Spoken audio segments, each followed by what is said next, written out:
Hello, good afternoon, and welcome everyone to On Angel Wings. We love this show. We love the people that come together to talk about angels and spirit guides and ascended masters. And I am just so happy to be here with my co-host, Christina Leftwich. Hi, Christina. Hi, Teri. And Christina is actually on vacation, but she came in today to do the teaching on this beautiful saint that we're going to learn more about today. So I'm going to go ahead and turn it over to you, Christina. All righty. So for today, we're going to be going over Padre Pio. Yes, booyah! Yes, booyah. I knew you guys were going to like that. We guessed it. You did guess it. Okay, so let me just get to where I'm supposed to be here. Here we go. And we'll go to, sorry, I am on vacation, and you can certainly tell that I am. Okay. All right. So let me get to where the beginning. So here we go. Padre Pio. St. Pio, and I'm going to probably murder this poor little town's name. St. Pio of Pietrelcina, and he was born on May 25th of 1887 and died September 23rd, 1968 at the ripe old age of 81. Now, he is an Italian Franciscan priest, friar, mystic, and considered a miracle worker. Padre Pio is now considered a full-fledged saint in the Catholic Church, and he was officially canonized in 2002.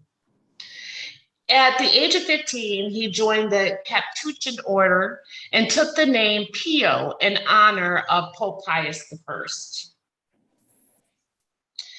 Now, the stigmata. Padre Pio is known for his charity and piety, as well as a good dose of humor and some real tough love. Now, that's no joke. There are many accounts of him in the confessional, actually kicking people straight out of his confessional and church for not being truthful or devout enough. If he thought that you were not being sincere in your confession, he would chase you right out of there until you showed him that you were indeed, committed to this confession, in which case he would open arms, embrace you. He is famous, actually, though, for exhibiting the stigmata for most of his life, with the marks first appearing in 1910, and then they reappeared in 1918, where they remained with him until his death. Now, this was something that was extremely painful for him. He suffered greatly physically from the pain, actually, from the various stigmatas that covered his body. And just so you know, a stigmata are the bodily marks that correspond to the wounds that were suffered by Christ on the cross. But he went on to say that he was actually more concerned with the actual kind of humiliation that he felt he was subject to. He said he could live with the pain, but he wished that the visible signs themselves were gone. He found them to be very distracting. And as a matter of fact, for a while, the Catholic Church actually, Padre Pio started getting lots and lots of worshipers that came into his masses, and they came to see him. And the Catholic Church became very suspicious of him. And so they actually made him stop practicing in that manner for a period of time. Until later, it was decided that he was not faking it. I think that's what they thought at first, was that he was faking things. So the healing, the reports of Padre Pio's healings are numerous. And I am just going to lightly go over some of them. This is far from a comprehensive list. Like there is many. There are books on this. A 1940 healing of a boy with encephalitis, with the boy's physician monitoring his condition both before and after the healing, and attested to it as being a valid heal. A woman was told by 2 doctors that she was dying and that her situation was hopeless and incurable. Padre Pio is said to have given his blessing to her, and she was cured completely, living another 26 years. There's reports of him curing deafness and more. The reports of his healing continued even after his death. So even more cures were documented by the Catholic Church during his beatification.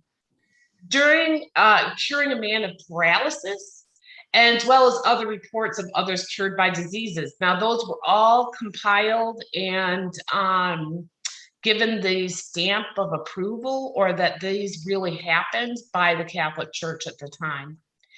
In 2006, he was approved of a most miraculous event, curing a boy of meningitis after the family prayed for him to Padre Pio. So see, this is 2006. So this is well after his death in 1968. The boy was cured after this devout praying and suffered no after effects or consequences from his disease. Furthermore, the boy recollected when he was interviewed that he had dreamed during his coma of an old man with a white beard and half gloves coming to him. The man was kind, and he took the boy's hand and told him, "Don't worry, Matteo, you will soon be healed." The boy also saw 3 angels with the man, but couldn't see their faces because they were so illuminated. So here is a portrait of Padre Pio.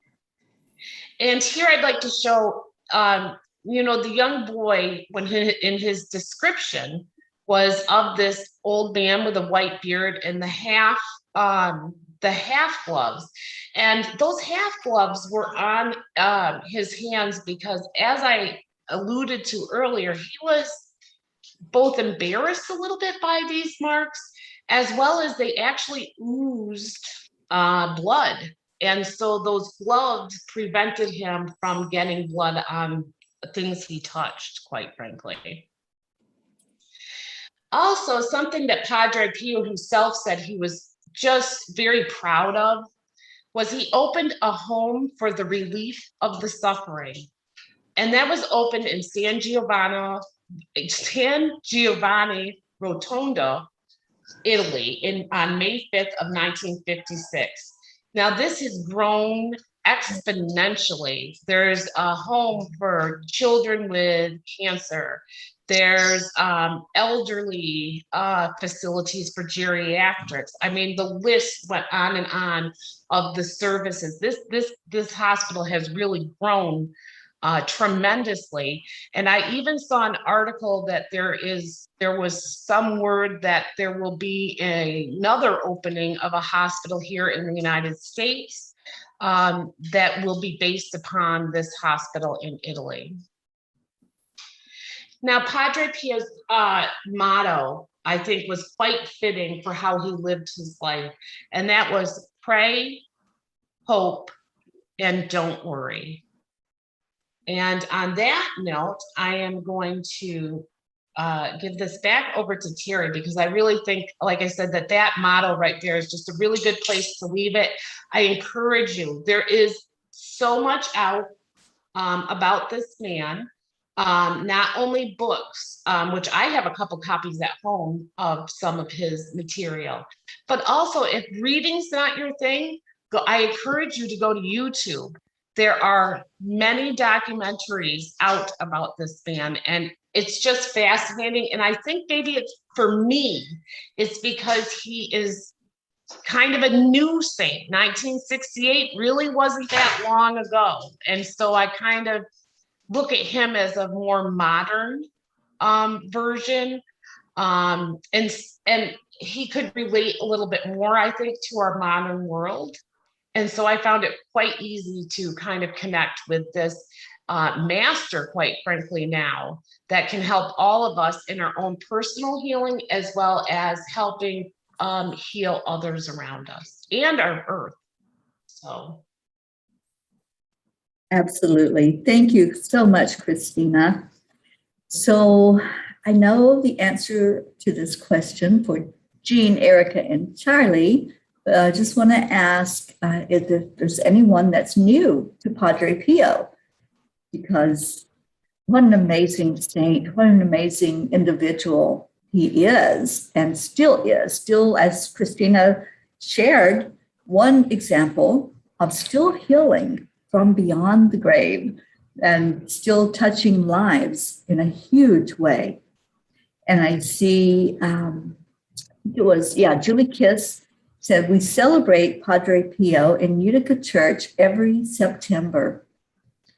We have Andrea on, Catherine Kovac, Stacy, Hope, Wellington Marshall. Thank you all for being on. And if there's any of you that were not familiar with the Padre before this, we are so happy to be introducing him and to sharing more of his love and his light.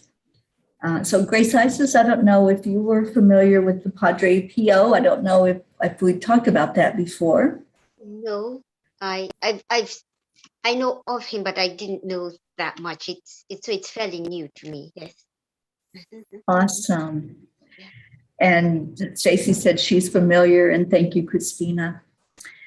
So I was just recently in Pennsylvania with one of our members, Susanna, and she took me to the Padre Pio shrine. And Hope says, Teri, I think you spoke about him several months ago. I probably did. And I was not familiar with him until about a year ago. And so he was very new to me, but also just extremely powerful when I did get to meet him in spirit and work with his energy. I was going to try to share a picture with you all. I've got to pull it up first before we go into the meditation time.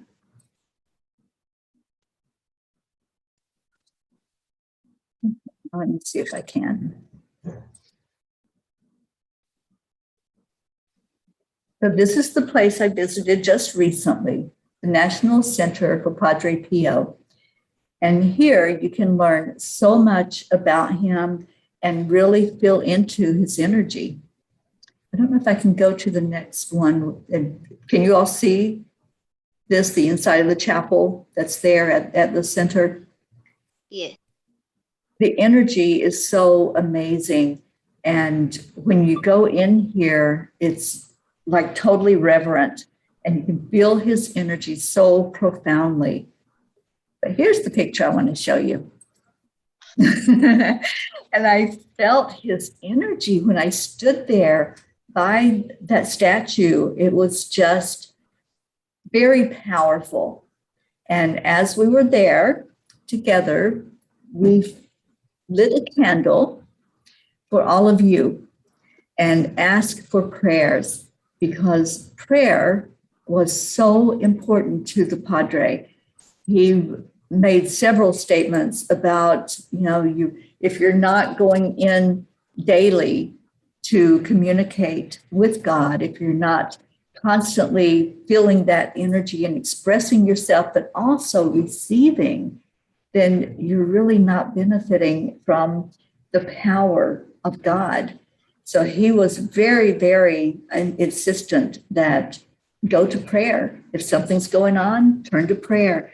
And Kathy, who I'm with right now currently, has this little Padre Pio book of prayers. And there's one in it that I'm going to read, but we're going to go into a state of meditation and connect in with the Padre's energy.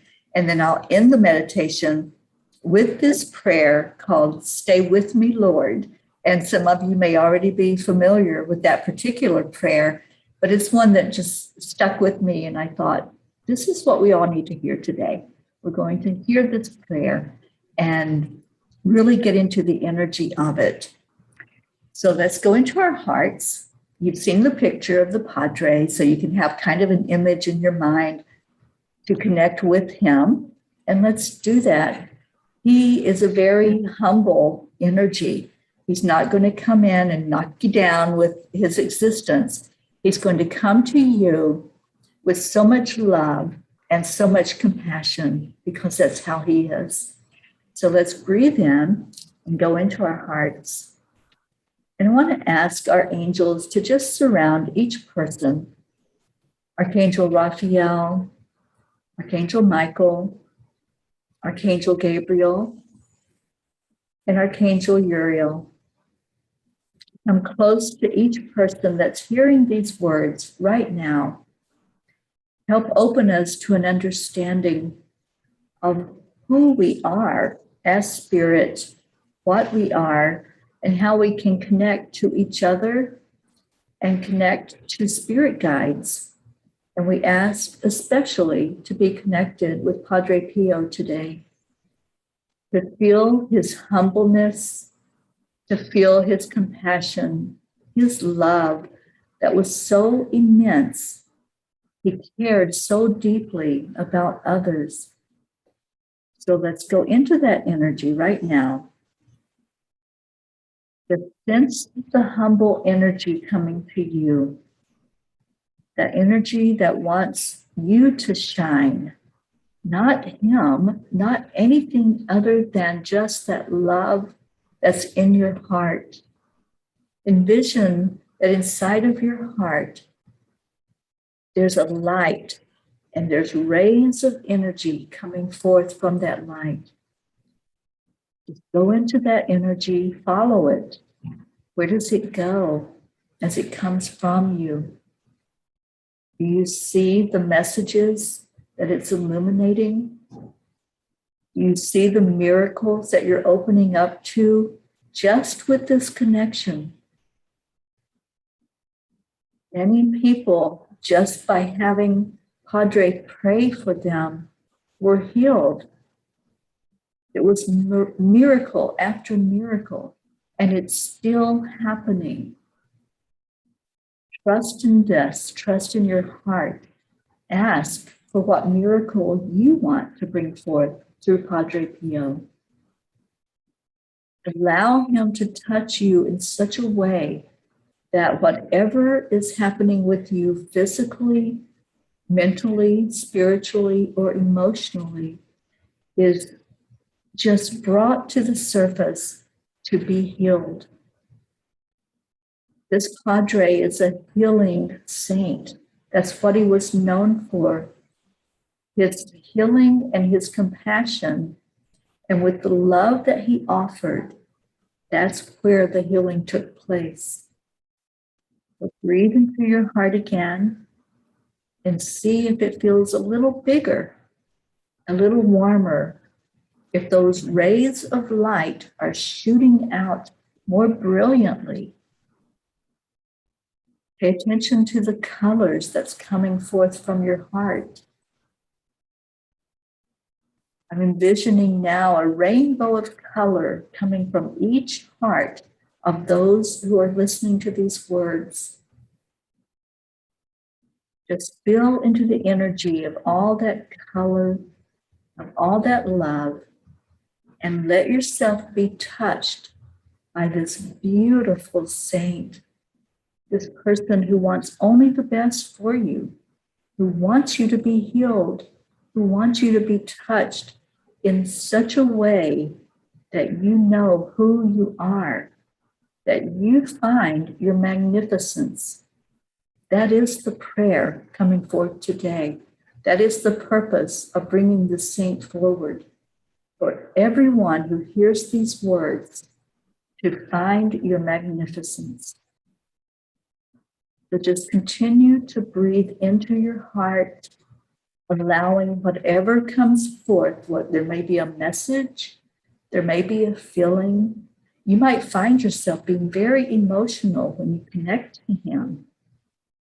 Many times I have sat with Padre Pio in tears because the emotions are so intense. So pay attention to what's happening inside of you. I'm going to read a prayer that Padre Pio spoke that has been written down and transcribed, and feel the energy of this prayer. It's called Stay With Me, Lord. Stay with me, Lord, for without your presence, I forget you. You know how easily I abandon you. Stay with me, Lord, for without your strength, I fall. You know how weak I am. Stay with me, Lord, for without you, my fervor fails. You are my life. Stay with me, Lord, for without you, I am in darkness. You are my light. Stay with me, Lord, and show me your will. Stay with me, Lord, and let me hear your voice. Stay with me, Lord, that I may follow you. Stay with me, Lord, that I may love you more. Stay with me, Lord, that I may stay with you.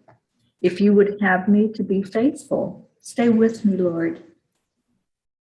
Stay with me, Jesus, for though my soul is poor, it desires to be an abode of love for you, a place of consolation.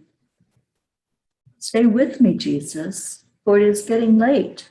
The day is ending, life is passing, death, judgment, eternity are coming soon. Now I must muster all my forces so that I do not faint on the road. I have great need of you on this journey. It is getting late and death is approaching.